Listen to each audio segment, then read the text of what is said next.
Assalamualaikum warahmatullahi wabarakatuh. Di sini kita akan mendiskusikan mengenai bab 5, yaitu desain asesmen diagnostik, formatif dan sumatif, penilaian autentik, umpan balik dan rubrik untuk soal HALS dan deep learning.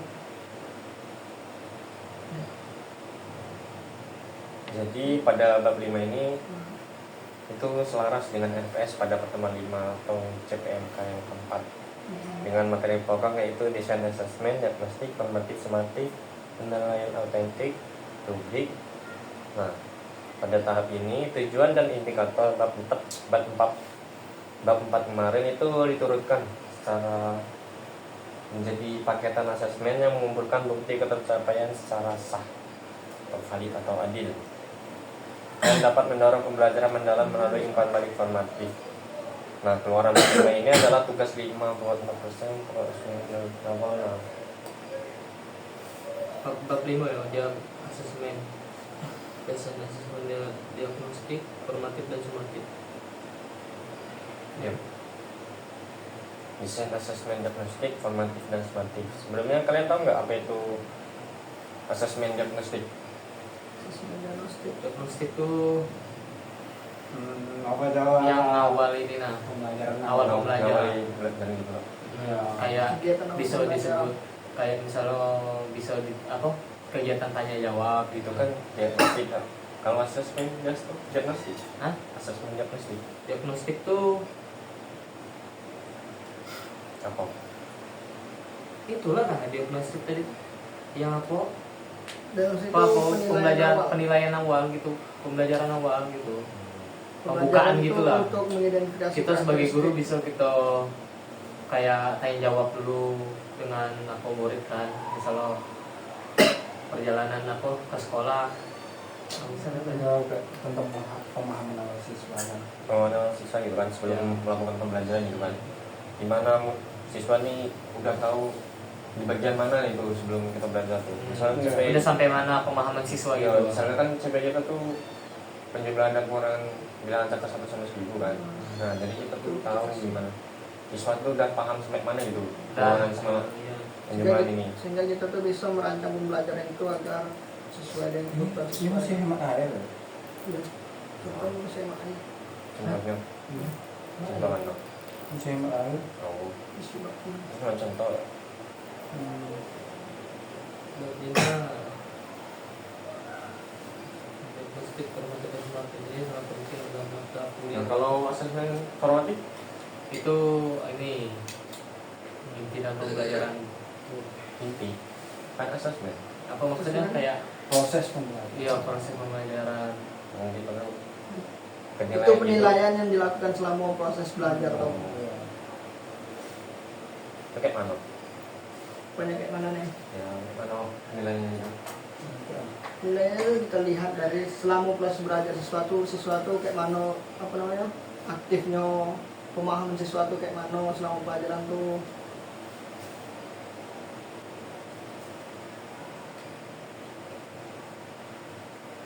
Sehingga kita tuh tahu bahwa apa saja menjadi hambatan dan memberi umpan balik sehingga siswa itu lebih mudah memahaminya.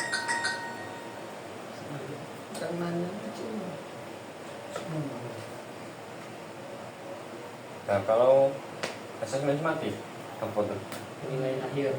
Penilaian akhir. Itu dalam bentuk apa? Dan kayak misalnya kalau sudah selesai dalam 1 semester atau 1 bab itu.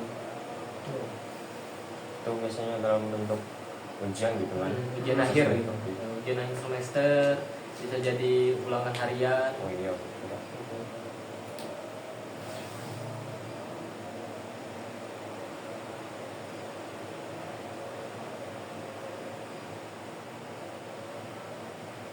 Di bab 4 itu kita nyusun tujuan dan inti pembelajaran.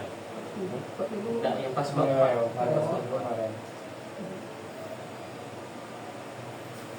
Apa? Nah, maka di bab 5 ini kita tuh belajar bagaimana membuktikan bahwa tujuan tersebut benar-benar tercapai pas di bab 4 juga.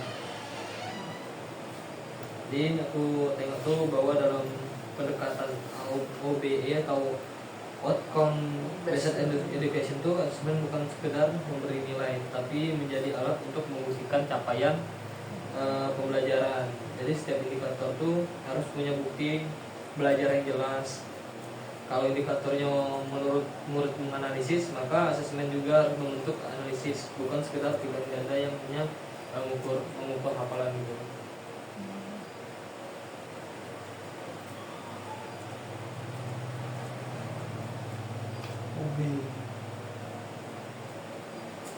Nah, yang benar itulah tadi yang kayak asesmen yang menjadi 3 tahap tadi kan, diagnostik, formatif, sama sumatif tadi. Nah, asesmen diagnostik kita sebut tadi kan, penilaian awal dilakukan sebelum pembelajaran dimulai kan.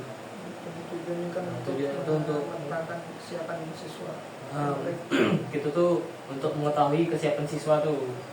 Nah, macam tadi siang itu belajar sama Mr. Erwin kan. Ya. Nah, katanya kayak contohnya kita sebagai guru nih, kalau misalnya tujuan kita tuh bungo, ya kan. Jadi kita tuh harus beberapa kali ke bungo tuh biar kita tahu tahapan gitu kan. Jadi kita kalau misalnya kita nak ngajarin ke murid nih, misalnya nak ke bungo, tujuan kita ke bungo, nah, kita harus tahu tahapan itu. Kita harus kayak kita memberi pemahaman kepada siswa, apa kita bertanya sampai mana pemahaman siswa nih. Ini nah pas ke bungo tuh dia udah sampai mana pahamnya kan, jalan-jalan gitu. Itu yang pembelajaran tadi siang. Kalian masuk? Oh iya, Kalian masuk warna. Mantap lah. Capaian. Jadi Itu tuh tadi apa yang mau jelasin? Katanya siapa? Asesmen apa? diagnostikan pemahaman awal gitu, Oh. penilaian awal. Kita menilai siswa tuh sampai mana pemahamannya. Nah itu tuh kenapa harus ada asesmen diagnostik itu sebelum mengajar? Ya karena itu kita harus mengetahui pemahaman murid tuh tentang materi yang akan kita jelas pelajari itu. Nah, kalau misalnya, Seberapa jauh dia paham tentang misalnya guru tuh langsung ngajar aja gitu tanpa asesmen diagnostik tuh bakal kayak mana coba? Mungkin nanti gimana ya? Kan kita tuh kalau misalnya kita jalankan asesmen diagnostik ini kan kita bisa tahu pemahaman siswa kan. Nah, kalau misalnya kita langsung masuk dalam pembelajaran tanpa kita tahu kita memberi pertanyaan kepada siswa kayak penilaian awal gitu, kita tidak tahu pemahaman siswa itu sampai mana, nanti siswanya ini kebingungan dalam ini, bisa jadi kan. Tapi gimana ya? Tujuan dari asesmen diagnostik ini kan untuk mengetahui kemampuan dasar peserta didik, sehingga kita sebagai guru itu, calon guru itu dapat merancang pembelajaran sesuai dengan kebutuhan murid itu. Kalau misal kita tidak tahu pemahaman siswa murid nih sejauh mana, nanti kita bingung sendiri gitu. Jadi kita tidak bisa menilai cuma di akhir aja. Jadi kita harus nengok proses awalnya, dari mana siswa tuh sepaham apa sih siswa tuh. Jika belum sampai pemahamannya itu kita jelasin ulang gitu kan. Kayak tadi di Pak Erwin tadi kan kita dibuat juga tuh yang di kertas lembar tuh lintas tahapan lintasan pembelajaran aja. Lintasan pembelajaran yang kita susun berarti dari diagnostik nanti kan, diagnostik tadi kan. Jadi kita bisa tanya kepada siswa nih, kayak mana pemahaman awalnya, misalnya kalau sejauh mana sih dia paham tentang perkalian bilangan bulat gitu kan. Misalnya kan 5 kali 3. Nah, kayak mana konsep 5 kali 3 tuh. Nah, kan yang benar tuh konsep 5 kali 3 tuh 3-nya diulangi selama 5 kan. 3 tambah 3 tambah 3 tambah 3 kan. Jadi sama dengan 15 gitu. Jadi tuh asesmen diagnostik itu dibuat untuk nilai kita gitu. Menilai ya sebelum pembelajaran itu kan. Kita habis itu kita baru bisa nyelesain itu gimana Sesuaiin pembelajaran dari siswanya itu muridnya. itu selalu menjadi Jadi referensi. intinya tuh kita harus tahu lah pemahaman awal siswa tuh sejauh mana dia paham gitu kan. Kalau tanpa diagnostik kan biasanya juga siswa tuh banyak yang belum paham misalnya. Ya, Cuma guru langsung jelasin gitu tanpa tahu. siswa lagi bingung gitu kan itu. Ya gurunya jadi merasa sudah tuh jelasnya tuh udah benar menurut gurunya, tapi siswanya tuh kadang belum ada yang dia paham gitu. belum ada yang paham. Jadinya kan udah tercapai gitu Capek. tujuan pembelajarannya.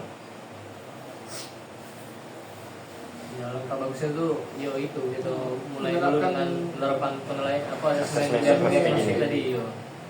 Baru kita masuk ke formatif kan, Ya, penilaian proses gitu pembelajaran dalam proses pembelajaran berlangsung selama gitu. proses belajar berlangsung. Dan itu tuh dapat kayak apa timbal balik gitu ya, Itu apa yang bisa kita perbaiki dalam pembelajaran. dari timbal balik itu di asesmen formatif lah yang dapat memberikan umpan balik. Ya. Semat apa? Nah, Ini nih asesmen Iya. formatif itu kayak fungsinya tuh lebih ke untuk memberikan umpan balik atau feed forward daripada memberi angka. Tujuannya adalah untuk memperbaiki proses belajar murid gitu, bukan menghakimi hasil sementara. iya, jadi itu tuh bisa langsung ditindaklanjuti kalau misal siswa Ya. untuk memperbaiki pekerjaannya gitu loh. Jadi asesmen formatif itu bukan hanya memberi nilai, tapi untuk perbaikan kualitas belajar sebelum penilaian akhir. Itu sumatif kan. Semakin. Iya, penilaian akhir sebelum penilaian akhir. Menurut kalian asesmen formatif itu bisa dimasukin ke dalam nilai nggak? Apa? Kayak nilai tadi ke kayak Erwin bilang tadi masuk ke nilai akhir itu masuk.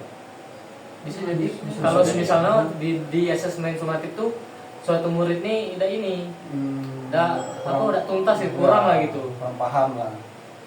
Tapi gimana ya? Ini kan kalau asesmen formatif ini kan kebanyakan juga ada kan kejadian-kejadian misalnya di sekolah gitu kan. Itu dalam kayak tugas gitu kan ya. Tugas harian gitu dah. Formatif ini kan. Ya tugas harian Nah, gitu. tugas harian gitu. Bisa juga mengenai pertanyaan-pertanyaan yang bisa gitu tahu di mana siswa itu udah sampai mana gitu pemahamannya.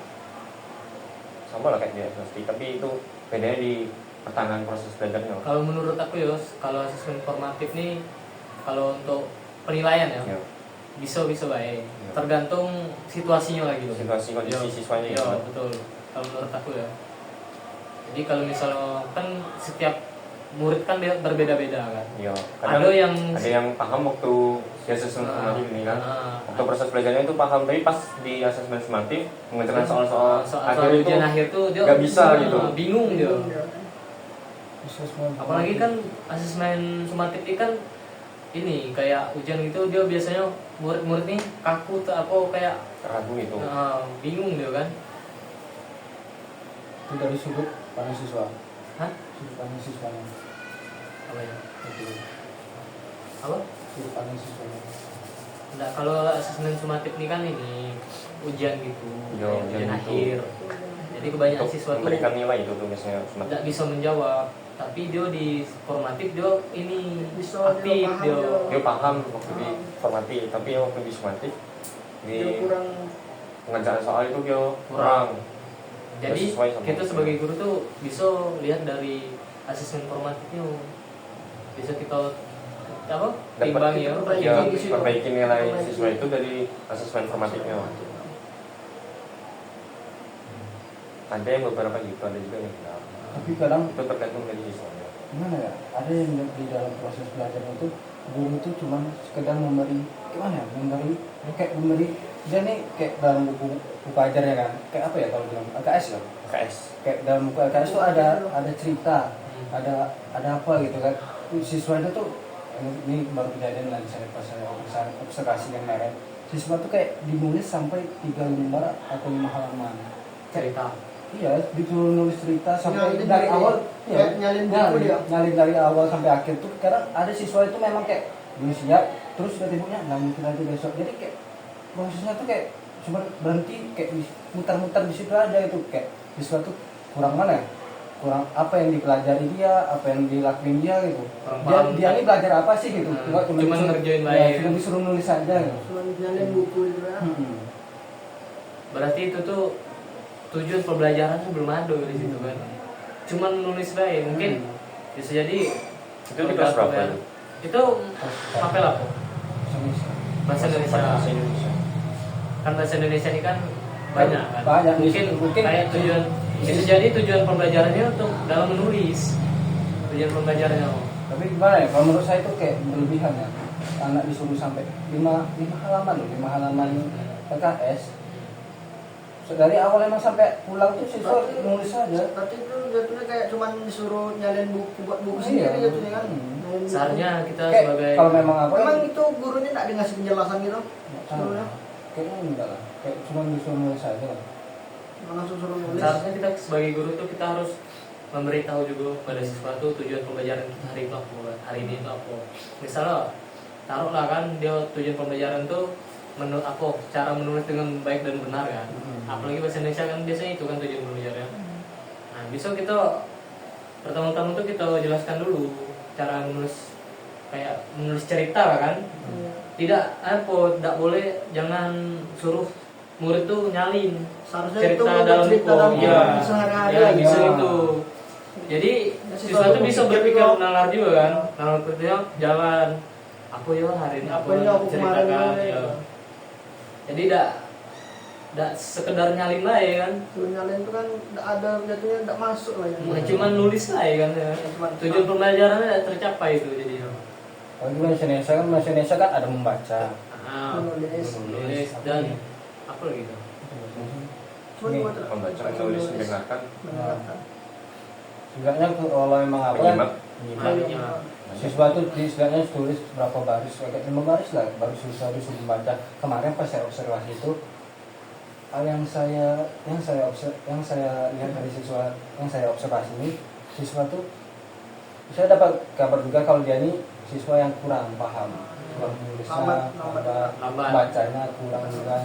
Kayak dia tuh kayak aturan ini udah kelas 5 tapi dia tertahan di kelas 4 karena itu memang kurang lambat lah. Tapi yang saya lihat emang iya dari tulisannya sama seperti tulisan anak kelas 3 kelas 2 SD lah.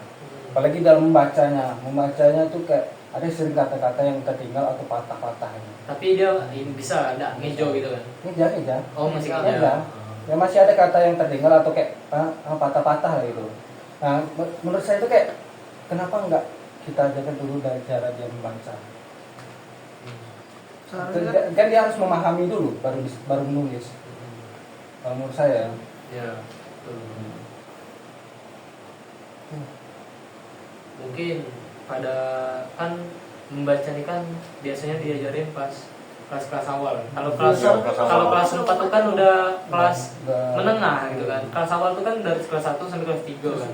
Seharusnya membaca ini udah diajarkan dari kelas 1 sampai kelas 3 tuh harus sudah lancar. lancar membaca kan.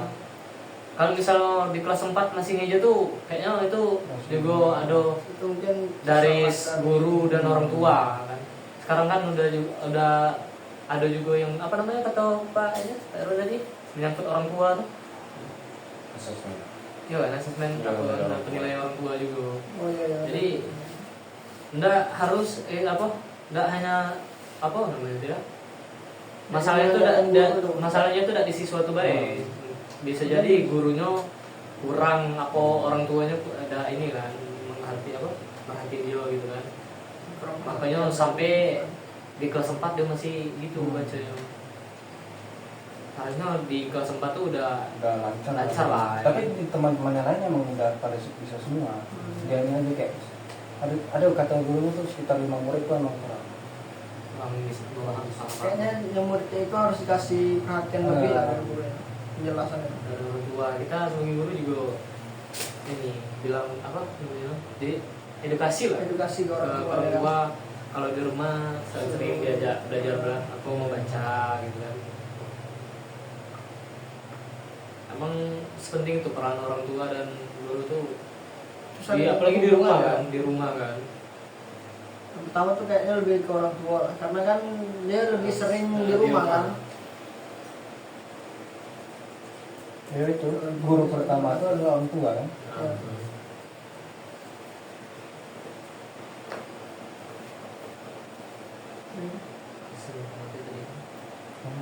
Nanti masuk ke sumatif. langsung minta banget lah. Terus yang ketiga kan ada asesmen sumatif.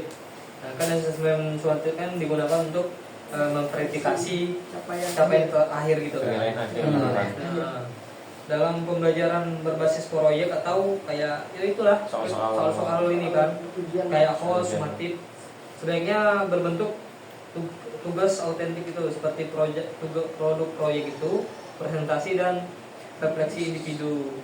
Nah, ini lebih mencerminkan kemampuan nyata siswa dibandingkan teks tertulis biasa. Jadi tugas akhirnya kayak tugas proyek lah, presentasi dan refleksi individu gitu kan, pemahaman sendiri lah gitu kan pada murid ya. Umpan baliknya apa? Pembalik aja, formatif tadi Yaitu bisa ini Amatir. Ya kira sih.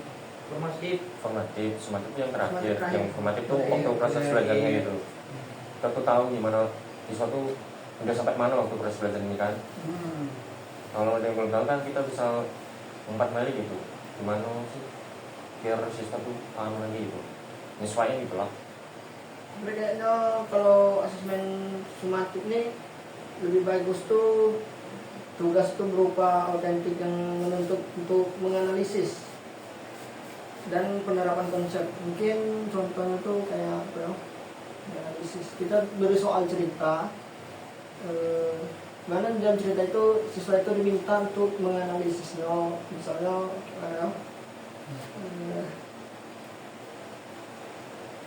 kalau ya menganalisis soal menganalisis itu lah pokoknya.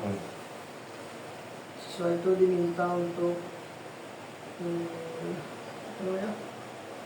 Untuk menjelaskan gitu kan, ya menganalisis lalu mengerjakan soal itu. Murid itu udah paham nggak itu kalau soal cerita gitu kan. Nah, kalau dalam asesmen formatif ini yang paling penting tuh bukan nilainya sih, tapi umpan baliknya yang spesifik dan bisa tindak lanjuti. Apa? Formatif. Ya, formatif tadi. Soal umpan balik tadi kan. Misalnya bukan hanya posternya bagus, tapi datanya sudah relevan, tapi perlu ditambahkan sumber agar lebih kuat. Umpan balik. Berarti umpan balik dari gurunya. Ya, kita bisa setiap memberi pujian, bisa juga ngasih data-data yang sudah relevan gitu. Tapi gimana kalau ada guru tuh kadang dia tuh nggak memberi umpan balik? cuma menjelaskan aja. Ya, dia kayak tugas itu. Berarti tidak jalan asesmen formatif. Ya. Kayak mana? Saya dulu pernah kayak apa ya? Ada pelajaran di sekolah ya, kayak mesin lah, mesin. Saya tuh kayak disuruh apa ya? Disuruh ngerjain sesuatu apa? Saya lupa. Saya ngerjain, saya kasih ke gurunya, ini pak, ya. Kayak cuma dikasih nilai, tapi bapak tuh nggak ada yang jelasin kayak umpan balik ini kenapa ini gini, kamu harusnya gini, ini masih ada yang salah kan gitu. Umpan balik cara tidak langsung umpan balik kan seperti itu kan, menjelaskan ini kenapa ini salahnya, ini udah benar, ini kenapa. Tapi waktu itu saya mengalami kayak sudah kasih nilai, udah pulang ya kamu, udah kok bagus gitu. Kayak saya harus gimana nih, saya kayak bingung tahap selanjutnya. tahap selanjutnya ngapain nih, harus gimana gitu. Kan kalau berbalik ini kan bisa apa untuk siswa itu paham di mana salah dan menguatkan apa pemahaman yang, siswa itu. yang harus diperbaiki, apakah ada yang salah atau tidak. Jadi seharusnya umpan balik ini penting kan dalam proses pembelajaran apa Asesmen formatif. asesmen formatif ini.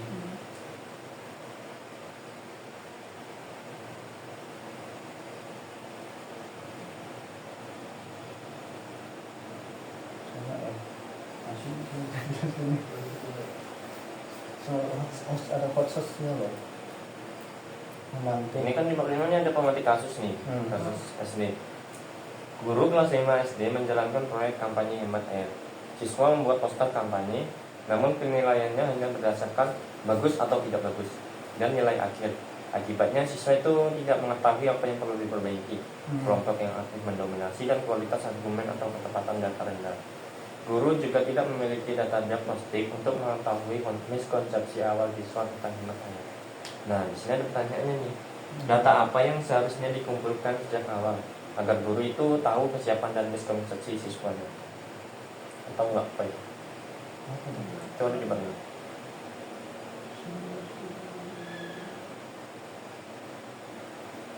Udah berapa? Tapi tadi pemati kasus. Belajar. Yang kasus kembali hemat air Yo, yang dibahas apa? data apa yang seharusnya dikumpulkan sejak awal agar guru tahu kesiapan dan miskonsepsi siswanya. Data. Yo, data apa yang seharusnya dikumpulkan sejak awal?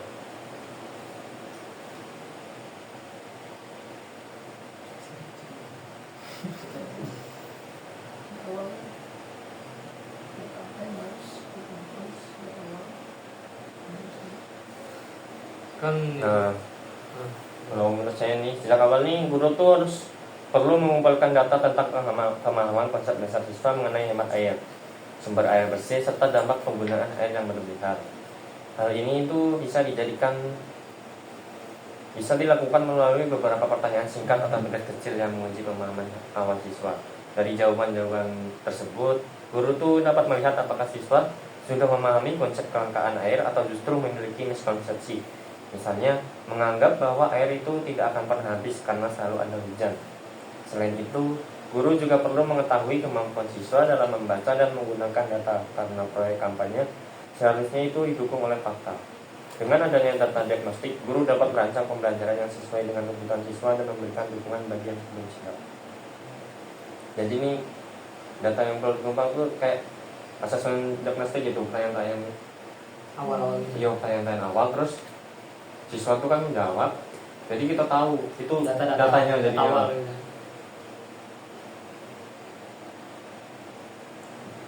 Tayang-tayang seperti kayak ini ya. Mengapa kita perlu menghemat air? Nah, siswa tahu, siswa itu menjawab kan. Nah, itu jawaban tersebut tuh kita jadikan data gimana proses Awal belajarnya juga. itu.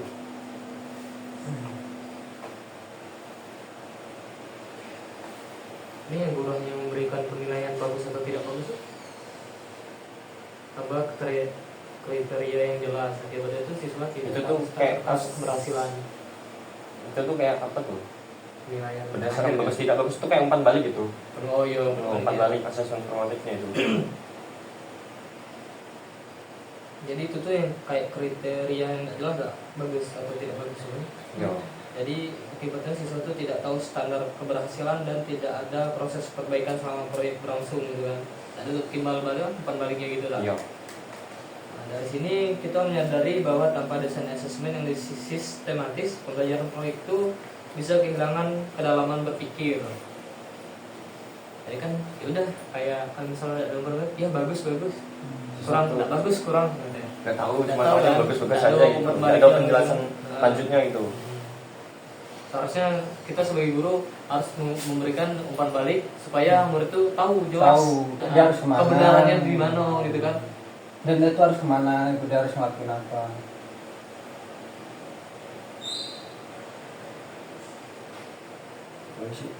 Nah, menurut kalian bagaimana sih desain asesmen formatif yang bisa memberikan umpan balik selama proses dalam proses ini?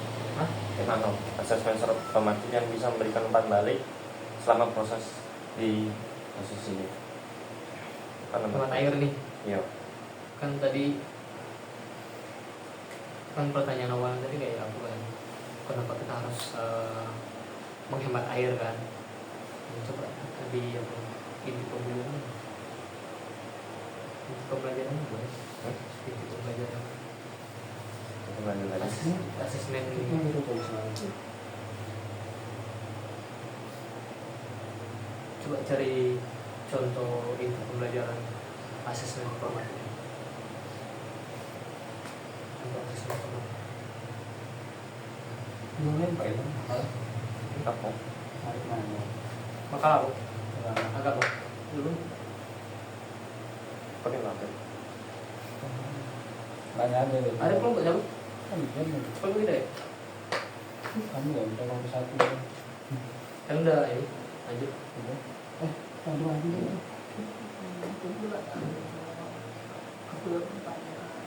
Aku belum masuk itu. Kamu udah masuk lah. Oh, aku nggak pakai dalil. Juga pertanyaan salsa. Tak banget ada. Ada kuliah. Ayo, Tunggu. ada pasukan pendidikan.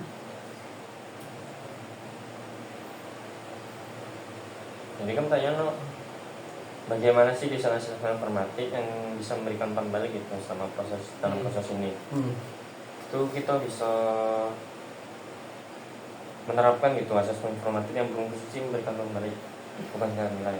Asesmen formatif yang dapat dilakukan itu bisa melalui pengecekan draft awal poster, diskusi singkat dengan kelompok, atau penggunaan checklist sederhana terkait penggunaan data dan kualitas argumen.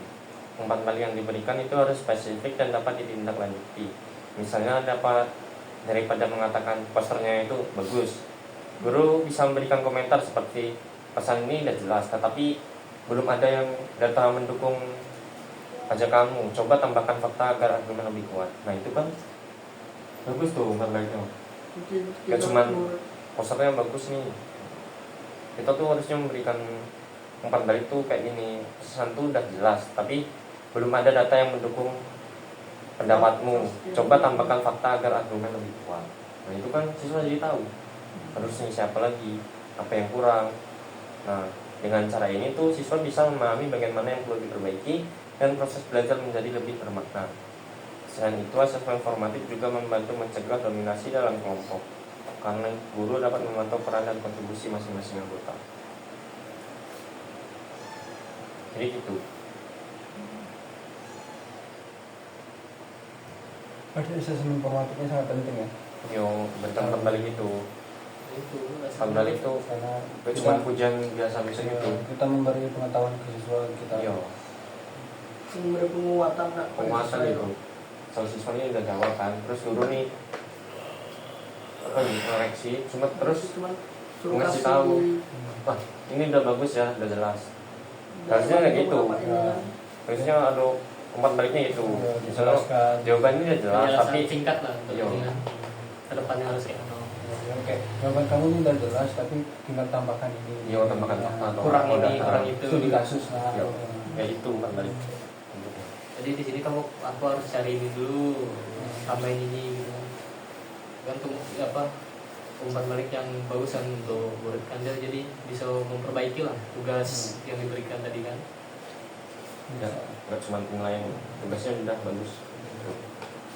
Itu nggak bisa memberikan umpan balik itu, nggak ada asesmen formatifnya.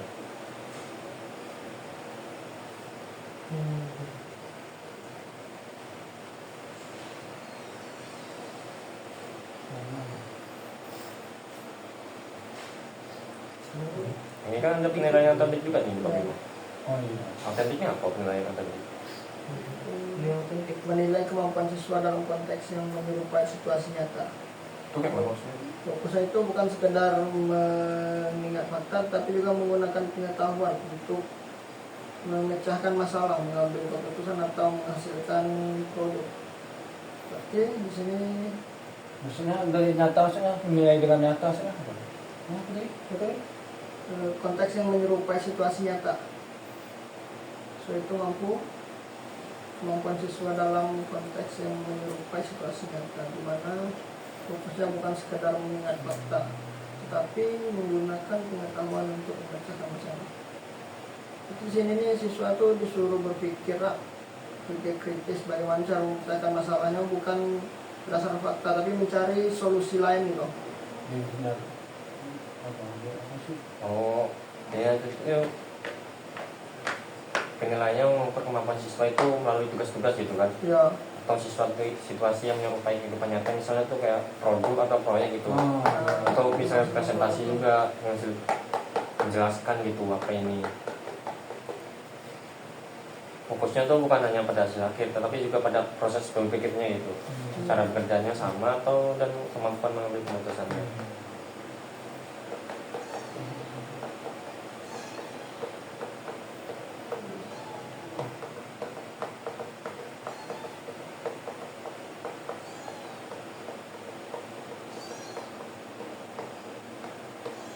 Nah, sebagai contoh ini dalam proyek kampanye hemat air, penilaian autentiknya itu tidak cukup hanya melihat apakah poster itu menarik. Guru itu juga perlu menilai informasinya tuh apa sudah disampaikan dengan akurat, datanya apa sudah mendukung pesan-pesan yang di itu, juga apa ajakan yang dibuat dengan logis dan dapat diterapkan, dan bagaimana proses kerjasama kelompoknya.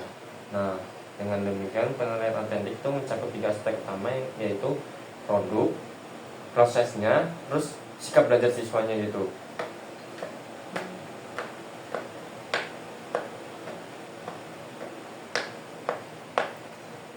Jadi penilaian autentik itu bertujuan untuk menjawab pertanyaan apakah siswa benar-benar mampu menggunakan apa yang dipelajarinya dalam situasi nyata.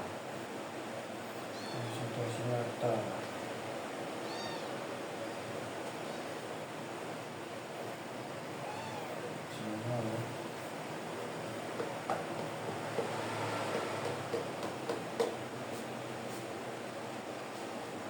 Berarti asesmen ini tujuan itu untuk mendukung pembelajaran bermakna dan pengembangan kompetensi ya.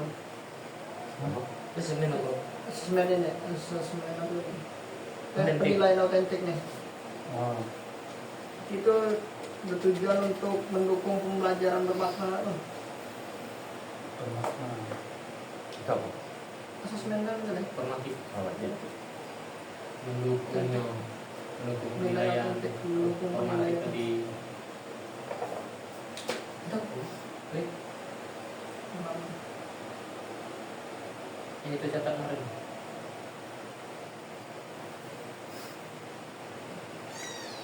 Pensiunan atau pensiunan. Dikit cuman sebenarnya ini. Ya yang harus dibahas itu. Kalau sejak itu banyak enggak. Ini cuma ini kan. 3 asesmen tadi kan. Iya. Itu ada apa lagi selain aku Penilaian autentik, penilaian autentik itu ada? Kembali. Bagus. rubrik. Rubrik. Itu apa? Rubrik itu alat untuk mendeskripsikan kualitas. Rubrik yang baik itu membuat standar keberhasilan transparan, memudahkan umpan balik Iya. informatif, dan meningkatkan konsistensi penilaian. Menurut aku juga bagian yang paling krusial tuh dalam bab 5 nih, Dak. Ya. Penyusunan rubrik. Apa tadi analitik tadi? Rubrik tuh membantu guru menjelaskan standar kualitas secara transparan gitu lah. Dengan rubrik nih murid tuh tahu apa yang diharapkan, dan kita tuh sebagai guru bisa memberikan umpan balik yang lebih spesifik gitu kan, kayak dalam apa asesmen formatif tadi. Nah, ini juga membuat penilaian lebih adil dan konsisten gitu.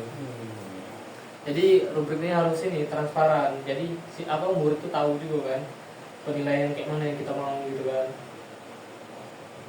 Kayak ya misalnya kayak tugasnya di tugas proyek. Nah, misalnya ini udah bagus tapi ini kurang kayak ini tadi kata ulun tadi kan. Jadi itu harus transparan lah ya siswa apa muridnya tuh bisa paham apa yang mau yang apa penilaian aku yang harus apa namanya Pemahaman apa yang kurang dia. kayak yang diharapkan guru lah gitu kan, nilai apa suatu apa tujuan guru tuh kayak mana yang mau kayak mana maunya gitu kan. Jadi rubrik itu harus valid gitu kan, Nah, konsisten juga, dari apa nih namanya, fairness, adil.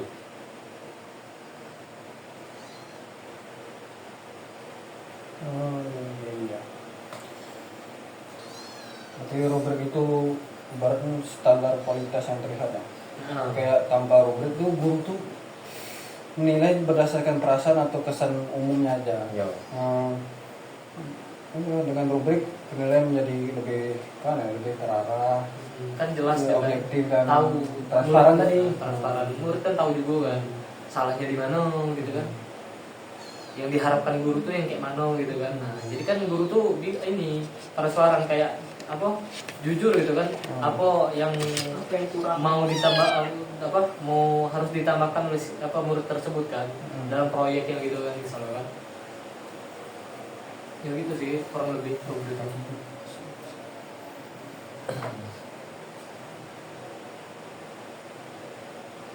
Ya cuma itu ya. Ada lagi ya? Ini di sini ada langkah-langkah menyusun rubrik analitik itu yang disarankan di bab ini. Yang pertama itu tentukan objek yang dinilai atau produk, performa atau proses, dan hubungkan ke indikatornya. Terus yang kedua, pilih 3-5 kriteria inti. Hindari terlalu banyak, jangan terlalu banyak. Yang ketiga, tentukan level. Misalnya MIS 4, level 4 sangat baik, MIS 1 perlu perbaikan. Terus 4, tulis deskriptor per level yang memberikan kualitas, bukan sekedar bagus atau kurang kayak formatif tadi, 4 balik. Terus yang kelima, uji rubrik dengan 2 contoh karya atau examples untuk cek konsistensi. Jadi itu langkah-langkah yang bisa menyusun rubrik analitik. Contoh kriteria rubrik produk kampanye atau poster infografik. Yang pertama itu ketepatan pesan atau akuransi konsepnya. Terus kualitas bukti atau datanya. Datanya itu harus relevansi, benar dan dipakai untuk alasan. Terus yang ketiga, kejelasan argumennya. Atau Ya harus jelas ya. harus ada alasannya gitu. Alasannya. Juga ada target tindakan. Murid tuh harus tahu Jelasnya. perbedaan fakta dan opini. Ya itu harus jelas kan. Supaya apa murid tuh paham yang dikritik oleh guru tadi kan. Terus yang Masukan yang dikritik guru tadi. Terus yang terakhir itu desain komunikasi atau keterbacaan tanpa latar visual. Jadi itu ada 4 contoh kriteria rubrik produk kampanye.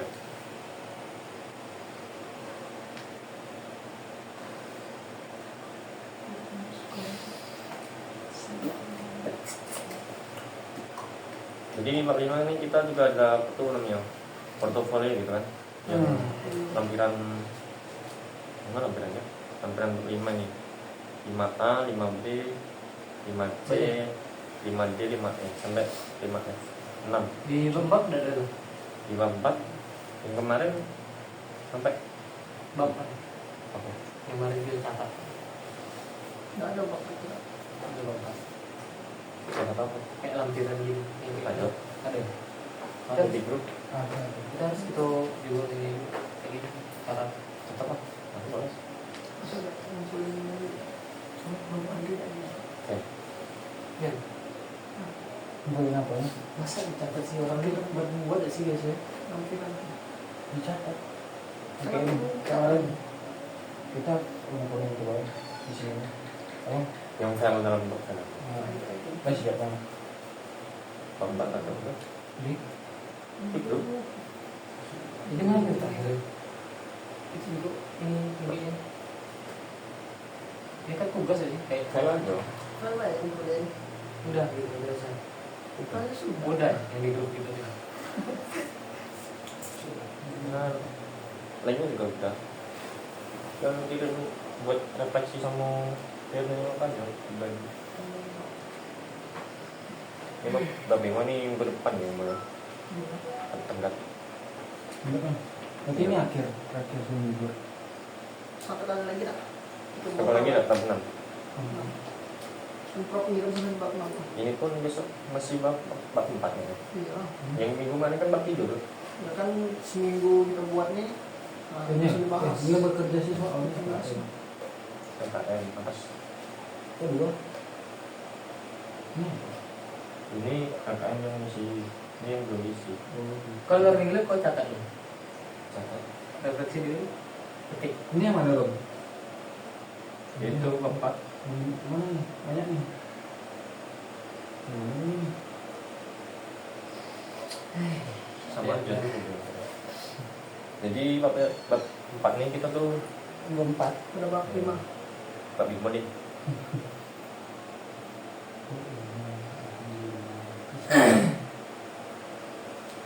Desain pembelajaran. Nah, pada pertanyaan nih, apa sih perbedaan fungsi asesmen diagnostik, formatif sama sumatifnya?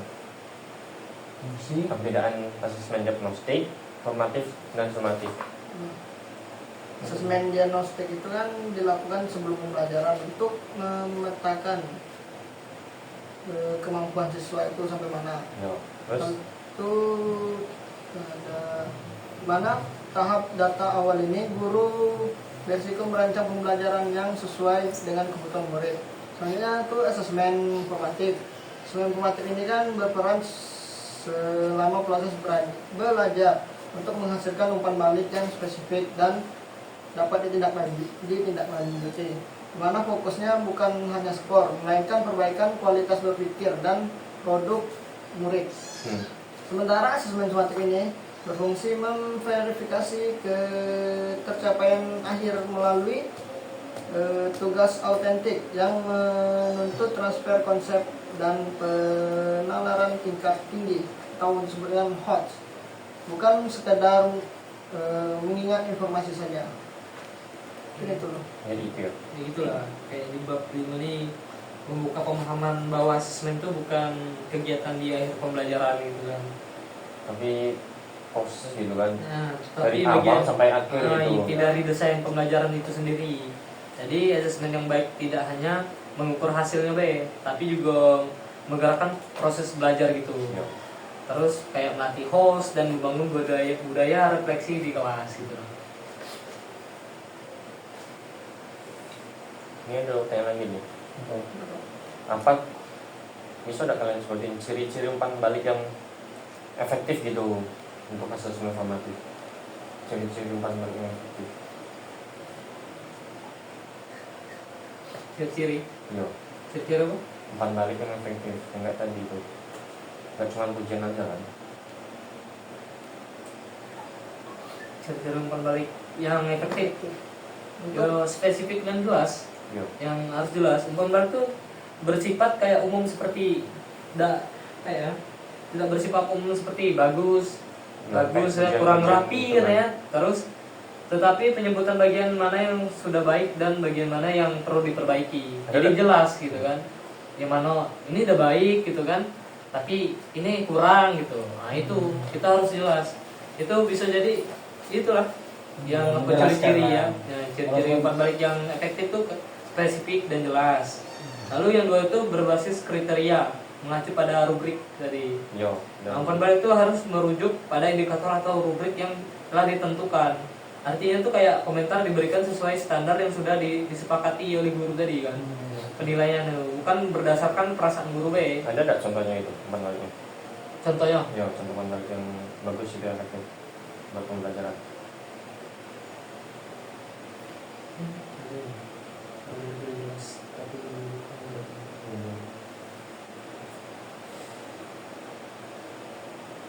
Coba. Nah, kan kalau pada proyek kasus kampanye air ini kan, kalau yang kurang efektif, misalnya kan kalau posternya itu, misalnya guru beri pernyataan gini, posternya itu sudah bagus tapi masih kurang, itu kan masuk kurang efektif tuh. Seharusnya tuh kita itu pesan tentang pentingnya menghemat air sudah jelas, namun penjelasan tentang dampak pemborosan air belum tepat. Mungkin coba tambahkan satu kalimat yang menjelaskan akibat bagi lingkungan sekitar. Menyebutkan Spesifiknya itu faktanya. pada bagian yang perlu diperbaiki dan memberi arahan yang jelas gitu. terus kan tadi kan ciri-ciri apa kan? Umpan balik yang efektif. Seperti kayak kau bilang tadi lu, dapat ditindaklanjuti tadi. Nah, jadi tidak hanya menunjukkan kesalahan B, tapi memberikan arahan perbaikan. Gitu kan. Arahan Gimana perbaikan. siswa terus lanjutin Nah, gimana? kayak misalnya contohnya, coba tambahkan satu contoh nyatanya gitu kan, yang kau bilang tadi kan, agar kesimpulan murid itu lebih kuat gitu. Ya kayak tadi lah yang kau bilang tadi kan, yang kau sudah jelasin tadi itu, dapat ditindaklanjuti. Terus apa ya? Bisa lanjut itu kan tuh. Soal Ya. materi-materi yang selanjutnya gitu. Siswa itu bisa paham lah. Ya nggak bingung gitu kan. Soal Ya dia tuh nih guru tuh bisa apa? Coba tambahkan satu contoh misalnya gitu kan. Apa yang bisa membuat apa namanya itu, pendapat kamu ini kuat gitu kan. Contoh nyatanya berikan gitu di dalam poster gitu kan. Apa contoh nyatanya? jadi itu siswa tuh bisa memperbaiki itu kan pemahaman mereka dan kualitas pembelajarannya gitu. Terus juga fokus pada proses dan strateginya, tidak hanya menilai hasil akhir, tapi juga cara berpikir dalam proses kerja siswa. Misalnya kayak strategi kamu sudah tepat, sudah tuh, tapi periksa kembali lengkap perhitungannya gitu.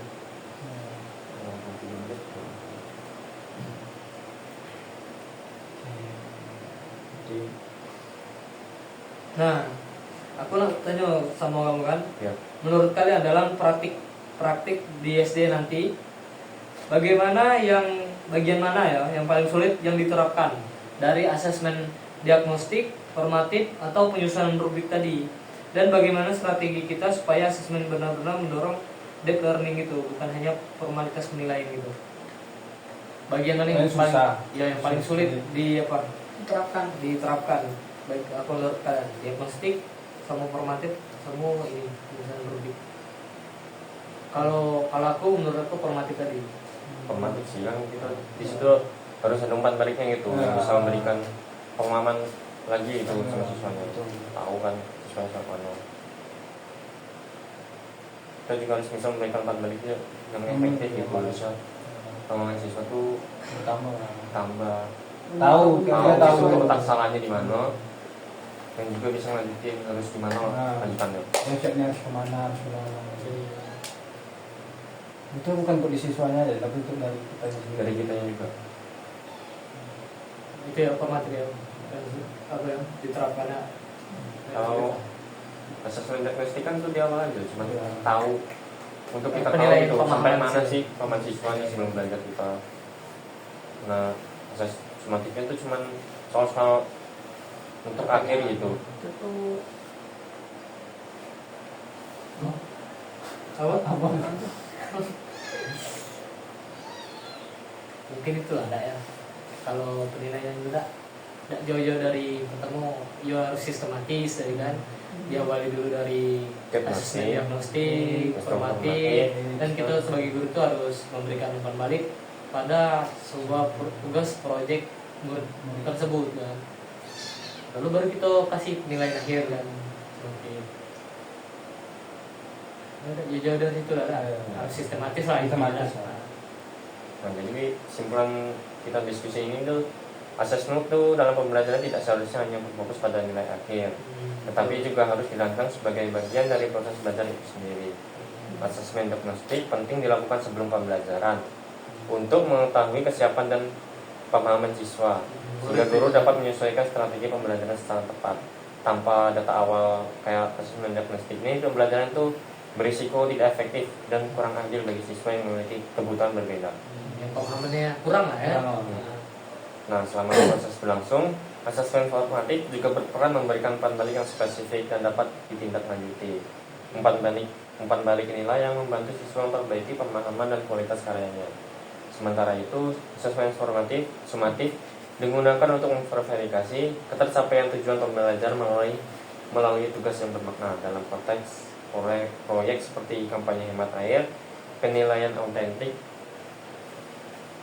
menjadi penting karena menilai kemampuan siswa dalam menerapkan konsep, menggunakan data, menyusun argumen, serta bekerja sama. Dan juga penggunaan rubrik yang jelas itu dan transparan, penilaian menjadi lebih adil, konsisten, dan mendukung kemampuan berpikir tingkat tinggi atau HOTS. Oleh karena itu, asesmen yang baik adalah asesmen yang terencana, berkelanjutan, dan berorientasi pada pengembangan pemahaman mendalam, bukan sekedar pemberian nilai angka gitu. Jadi Mungkin itulah ada asesmen itu dari asesmen diagnostik, formatif, sumatif. Diagnostiknya itu pemahaman awal gitu, menyesuaikan pembelajaran siswanya itu. Terus formatif itu memberikan umpan balik itu pada saat proses pembelajaran. Ya, apa pembelajaran tuh tahu dia kan bermakna pembelajaran kan. Jadi kalau sumatif ini memverifikasi tugas-tugas yang sudah tadi kan, verifikasi sudah inian apa belum kan, sudah tercapainya enggak ini tujuan pembelajaran kita hari ini yang sudah kita rancang dari awal tadi kan. Dan juga yang terakhir itu asesmen sumatif itu soal Akhir gitu. itu kayak soal ujian gitu. Itu juga dari asesmen itu kita juga perlu publik gitu kan, untuk penilaian ada validasi gitu data-datanya gitu. Jadi itu aja gak sih? Itu kan pertemuan 45 ini diskusi kita Ini itulah sekian diskusi dari kelompok kami. Kurang dan lebihnya kami mohon maaf. Kami akhiri. Wassalamualaikum warahmatullahi wabarakatuh.